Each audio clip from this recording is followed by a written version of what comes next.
everybody. It's Dr. Carmen Bryant. How's everyone doing? Just checking in with you guys, see how you guys are doing during this quarantine. Hopefully you're finding things to do. And I just want to check in and bring a topic.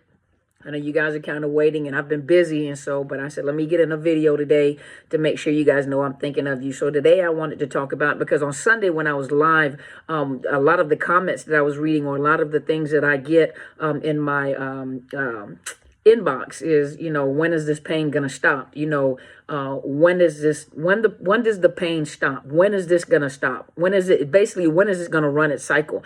Well, number one, you have to look at the fact that you've never been in a relationship like this before, or you may have been from family, so you've already been predisposed to it, and so you have no idea. And I was just having a conversation with my mentor, and the thing is that most people have no idea the amount of damage that these individuals cause in a person's life, their health, their mind, their mental stability, the way that they think, that is a part of PTSD. That people change the way their outlook to life, to people, to interactions. They don't view, think about those that have come from Iraq, soldiers that have come from Iraq, or I was never in a war, but I was stationed in Korea after the 9/11, and there was very high alert all the time, and so there were different people from different cultures, and so we were, a lot of times when we were out and about, we were just very anxious, so you're always anxious. You're anxious, and you're driving, you're anxious, you're walking around, you're anxious. People look suspicious, and that's why a lot of prejudice come in. Where people just, you're prejudiced. You see people that are from Iraq, Iran. You saw people from different countries, and immediately you start thinking terrorists. And so imagine living like that and then coming back to the United States, and you are still paranoid from the exposure that you had to a different culture, or those people that actually deployed that saw these things, and their mindset is different because they can't believe a human being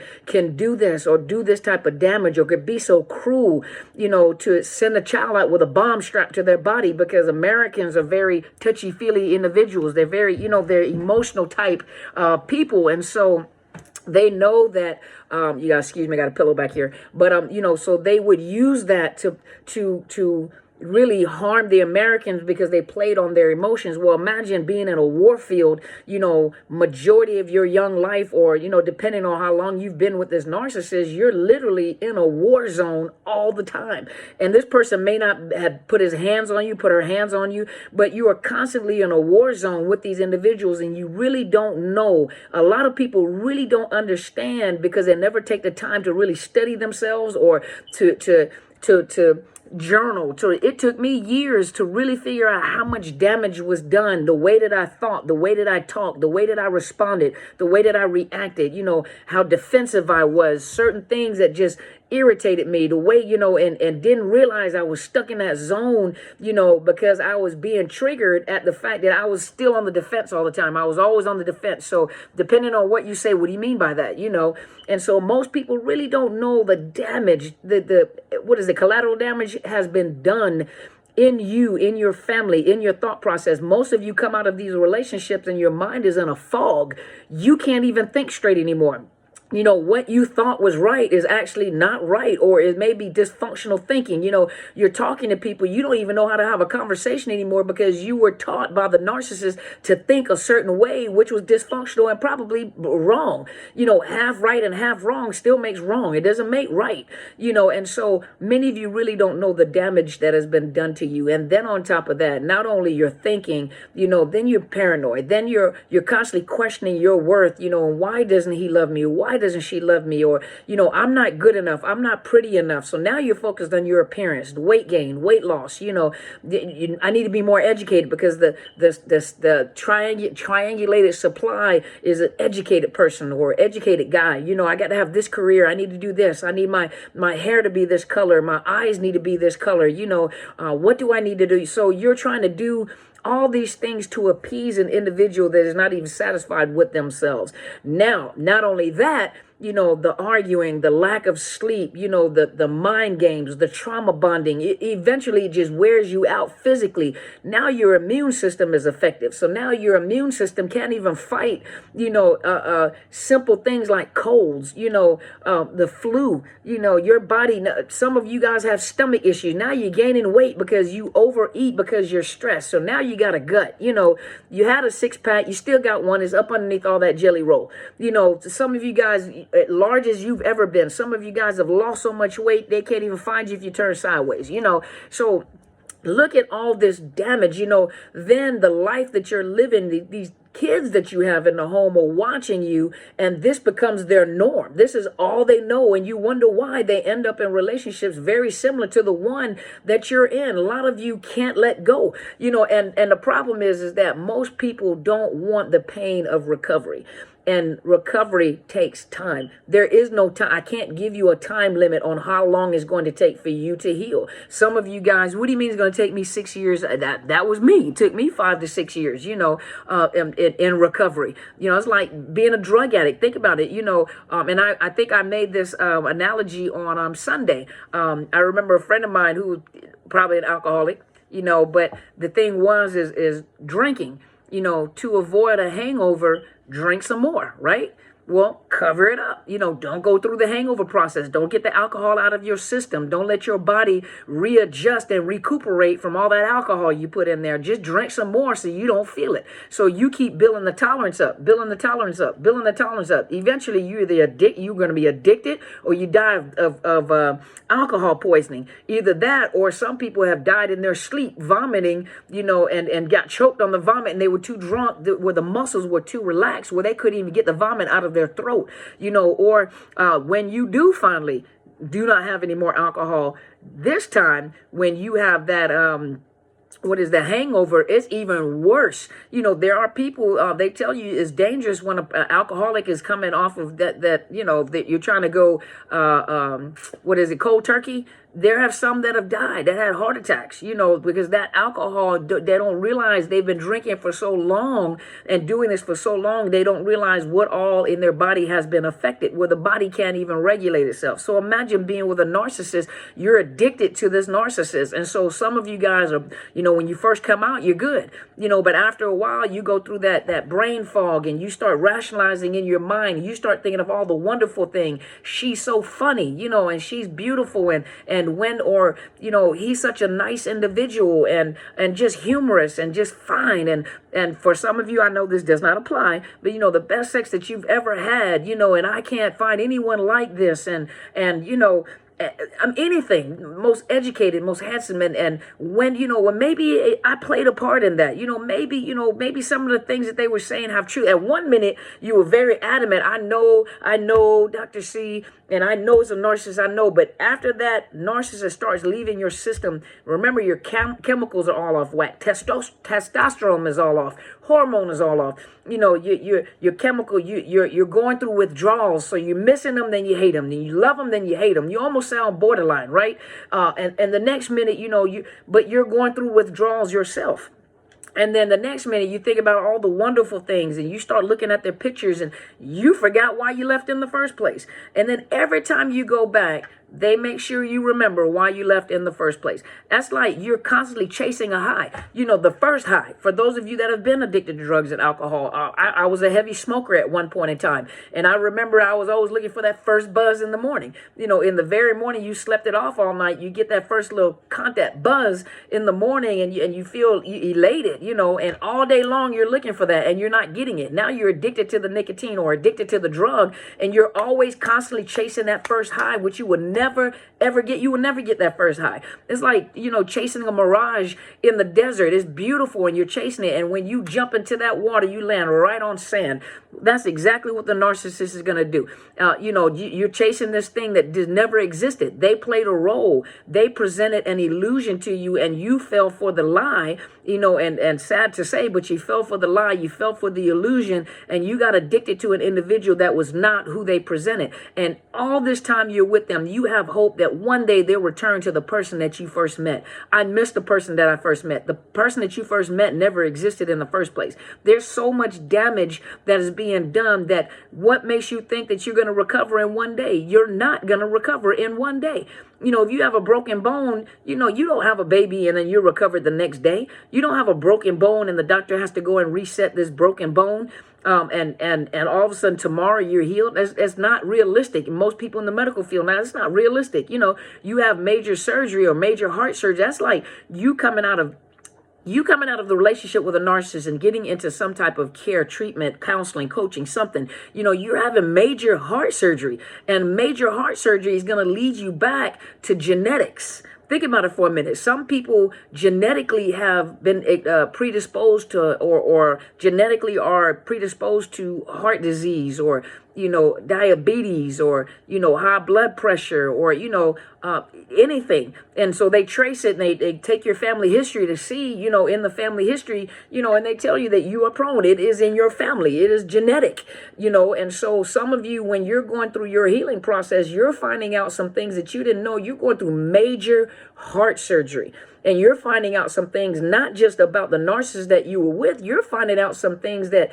how your path has been created for you from the families you come from the experiences that you have, and the seeds that have been planted in your mind by the things that people have said. If you read my book, I was talking about an individual who had a baby, and her father told her, Southern guy told her, once you have a baby, no man wants you. No man wants an already made family, and no man wants a woman that already has a child. And if you have another one, you definitely are bottom of the list. You'll never be number one in no man's life. And so she was always the side chick. She was always the second one. Whenever she got with someone, or started dating, she was always the side chick and became the first. And everybody she drew was a narcissist. And then her own family used to tell her, you can't take care of a kid, you're too dumb. And when you get married, it's not about love. You just have to accept the fact that that man is willing to accept you with children, and so if he's willing to accept you with children, your responsibility is to make sure that you cook, clean, and take care of those kids and be appreciative that the fact that they even wanted you in the first place.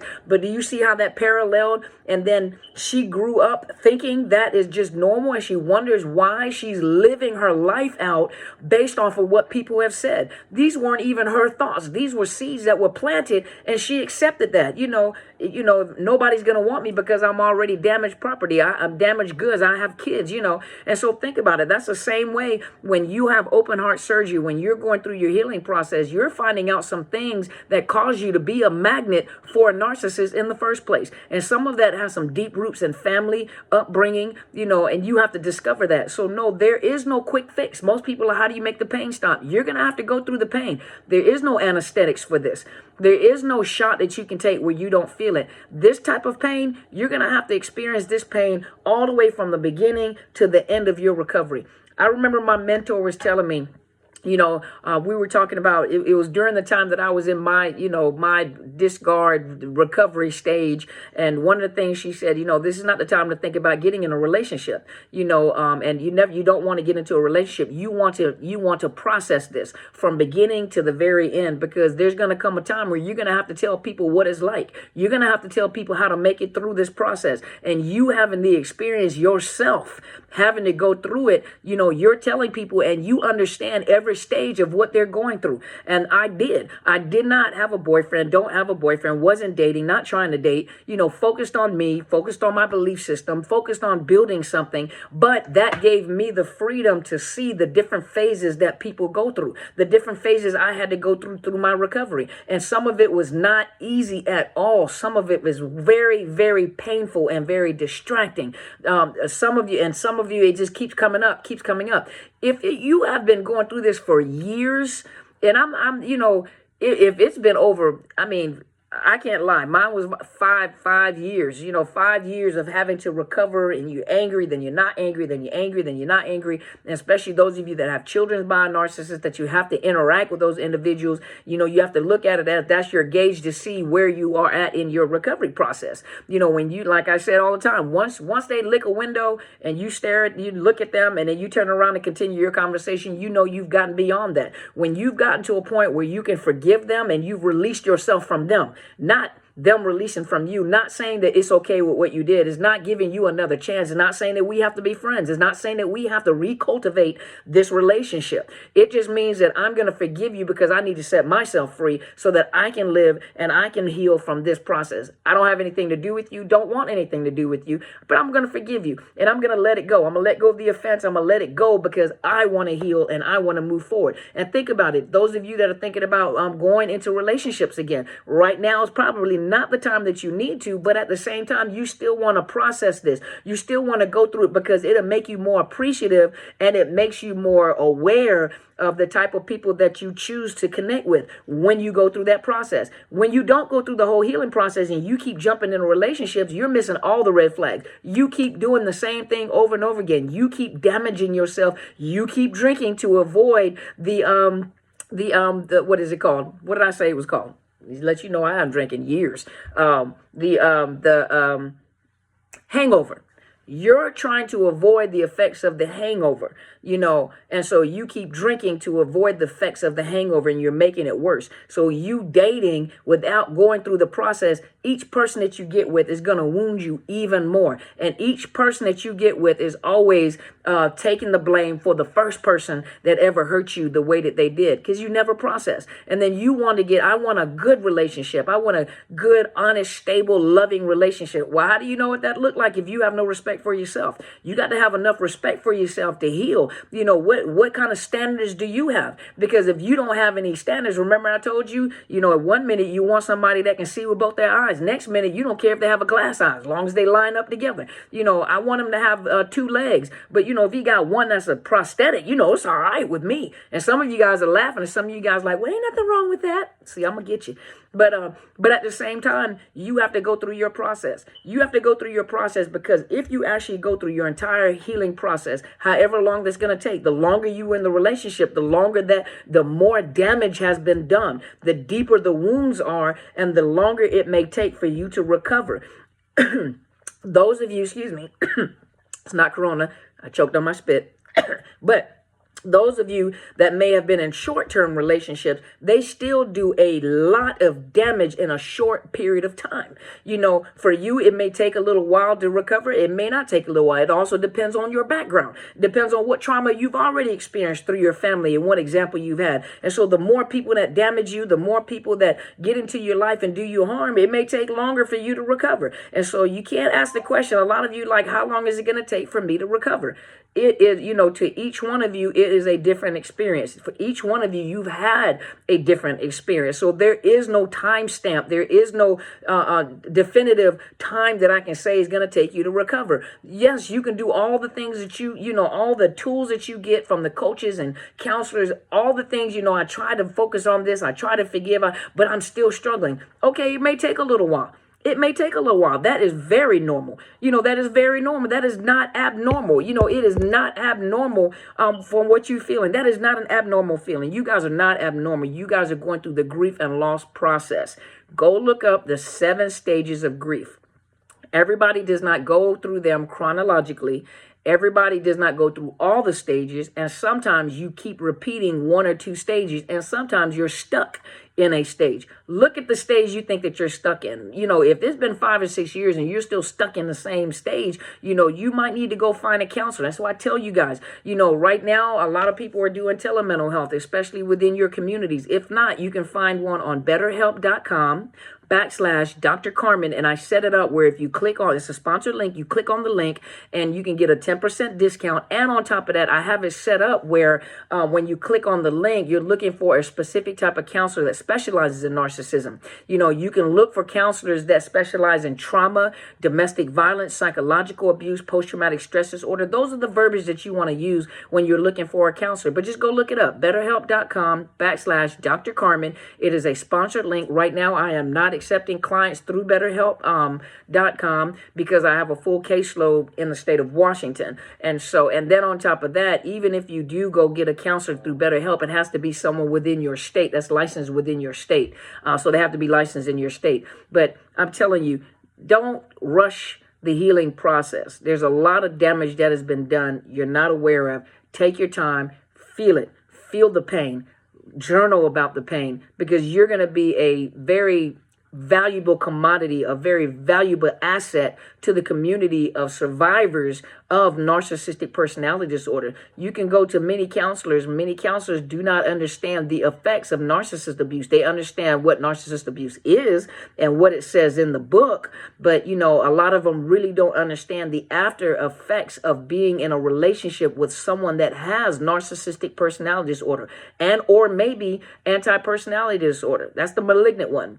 Anti-personality disorder, which is the original psychopath or sociopath traits or the disorder, so a lot of people don't know that they know and they just do what they have to do. And a lot of times when you're dealing with people that have been in relationships with narcissists, very high profile court cases, high profile, not high profile, but it's in high conflict. There we go. A high conflict divorce, a high conflict, counseling, it is bad. And then a lot of times, even the victims, you would assume the victims are the narcissists a lot of times because they're so damaged, they're so hurt. And a lot of times what I found out is a lot of the people that were the victims, which are the vulnerable narcissists, were actually narcissists themselves, married to a narcissist or dating a narcissist. Imagine what you'll find out. But listen, don't rush your healing process. It is a process. It takes time. There's nothing wrong with you. That's a very normal process. It's like, just imagine your body is getting rid of toxins. Your body is getting rid of the addiction that you had to the narcissist. This is not a normal relationship. Who trauma bonds? What did the kids say? Who does that? Who trauma bonds someone to force them to stay with them and get them addicted to them? Who does that but a person that is psychologically dysfunctional, that does not think right? Their needs are only met by manipulating people. They don't know how to ask for what they need. They don't know how to get their needs met in a how can you say it, in a normal way, asking for something. No, their mind is already set that they can't get what they need because their needs weren't met in the first place. So I'm going to manipulate my way into getting it. And some of you guys are like, if you needed it, all you had to do is ask, but they'll manipulate and lie to get what they need to get their needs met. And they're like a bottomless pit. They're never satisfied. There's nothing you can do to ever satisfy their needs. And a lot of you come out of the relationship and the first thing you say, a lot of people that I met is, what can I have done? I know that I played my part. We all played our part in a dysfunctional or a broken relationship. But once you recognize that that person is a narcissist, you have to put the responsibility back in their lap. They have a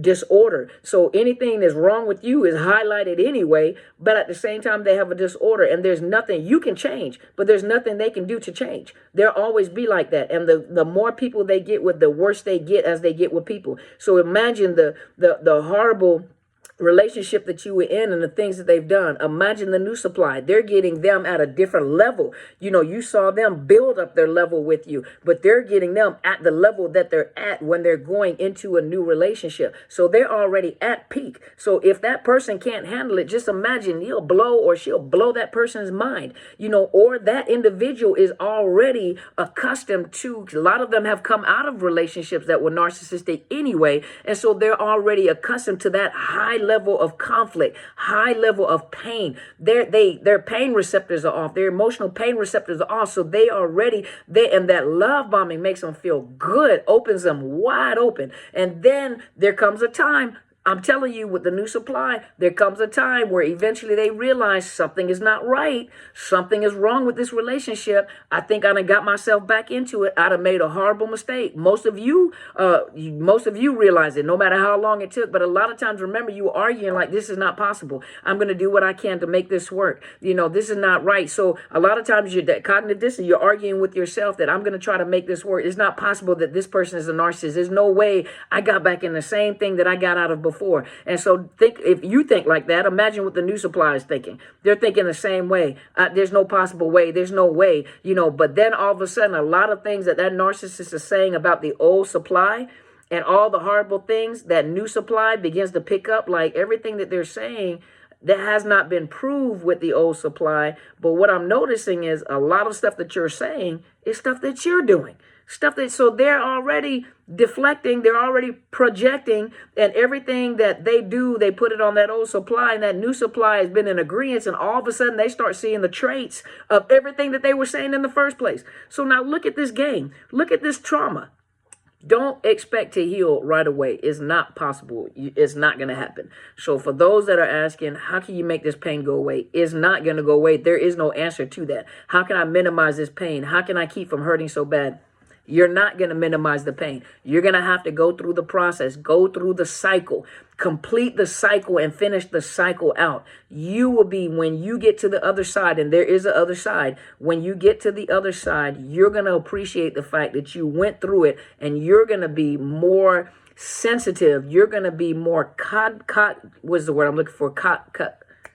Cognizant. There we go. You're going to be more cognizant of the type of relationships that you may get into, the people that you meet. You are more aware than the average person that does not know the behaviors of a narcissist. So hopefully this has helped you guys. Thank you so much for tuning in. Make sure you hit the subscribe button, share.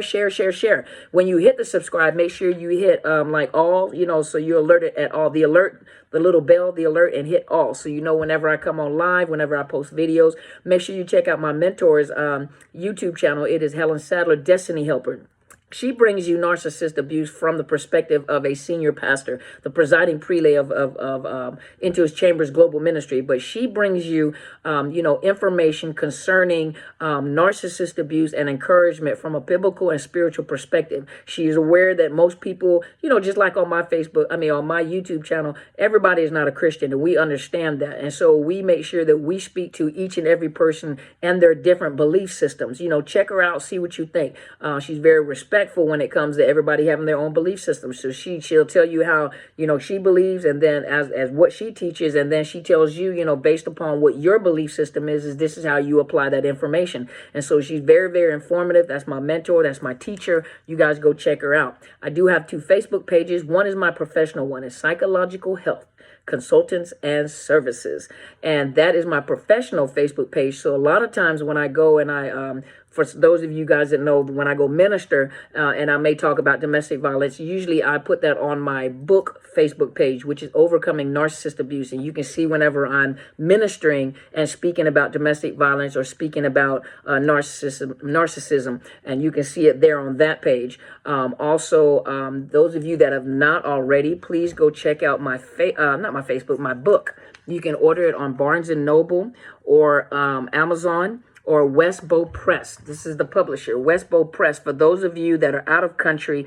you say that a lot of times they won't deliver out of country. Westbow Press will deliver it out of country, and they will let you buy it at a discount in bulk. And I know I got to respond to someone in reference to that. I don't have any books on me right now. I have not had the opportunity to order them. Hopefully I can get to order them within the next month, with the stay-at-home thing. So hopefully I can get it. So when I get it in my hand, those of you that want the book signed, I will get it to you guys.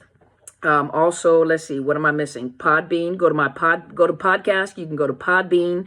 I have not updated anything new yet because I've been really busy. So if you go to Podbean, iHeartRadio, Spotify, iTunes, Google Play, if you look for Overcoming Narcissist Abuse, you will find me. And then my signature picture, you see my picture on there, you see my picture on there. And so what else? Am I missing anything?